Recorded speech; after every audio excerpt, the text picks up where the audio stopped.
My name is Miles Song. This is social media marketing, and my topic is creating superfans and building community. When it comes to creating a community and your presence online in the social media world, I think that creating superfans and an engaging community is probably the most important and most impactful separator from businesses, personal brands, and stuff of that nature. So, the first point that I'm going to bring up is that you need to build an identity and not just cool content. So, we all love looking at great production, we all love looking at cool photos, but at the end of the day, if the audience you're trying to get at can't identify with it, none of it really even matters. So a case study that I like to bring up on this concept is Nike. When I say Nike, everybody thinks just do it.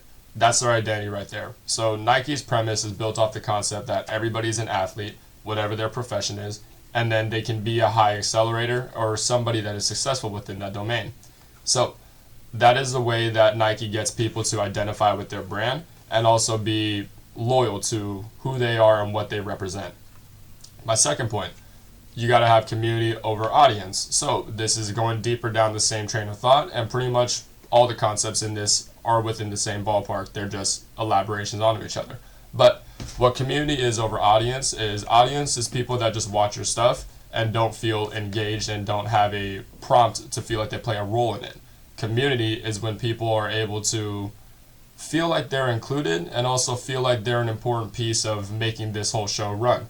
So my case study for this one is a brand called Dreamers Club, and the way they do community different is that they have events in person to where they meet, the people that are supporters of their brand, and they also have a heavy emphasis on emphasizing who is wearing it, and it's not just celebrities, it's your regular Dreamers Club fans. So they'll have community posts where it's like, show us how you wear your pieces, and then this is how they kind of promote community and get people to really feel like they're a part of this exclusive club. My next one is going to be two-way engagement. So going even deeper than that, my best case study for this to have the best explanation is Drake's actual Iceman promotion, which just happened in the last week or so. What he did was basically he took a ton of ice blocks to Chicago. He buried a poster under all of it, and that had the release date. So what Drake did here was that he engaged his community, and he gave them an opportunity to feel like they're part of his promotion and feel like they're important to how the direction of his promotion is going to go for this album.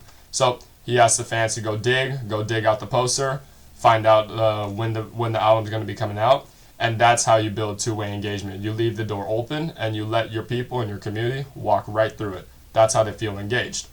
My last point, is customer experience. So a brand and a case study that I love for this is one of my favorite fashion brands called Aimé Leon Dore. I know, complicated name. Let's call it short ALD. So what ALD did differently is that, yes, they're high fashion. They're based out of Queens, New York. They have a certain vibe. They have all the brand aesthetics. They have the color palette. They have all that. But where they really separated themselves was customer experience because their packaging was unique. It came in these bags. They have chains. They have all these crazy things that just add to the customer experience, and sometimes they give it out for free on top of the purchase. Their main thing, though, is their flagship stores, their retail stores. It's not just high fashion. It creates an environment for people to network in, and it also has a Leon Dore cafe attached to it. So your customer experience, the way I think about it, is what brings people back to the brand. Your identity and your presentation and your content is what gets people in the door. So customer experience is really what gets them to come back and what gets them to stay and what they're interested in outside of just, oh, that looks cool. So yeah, ALD does a great job, but overall, these four concepts kind of just scratch the surface of it. I could talk about this all day, but yeah, that's my social media examiner.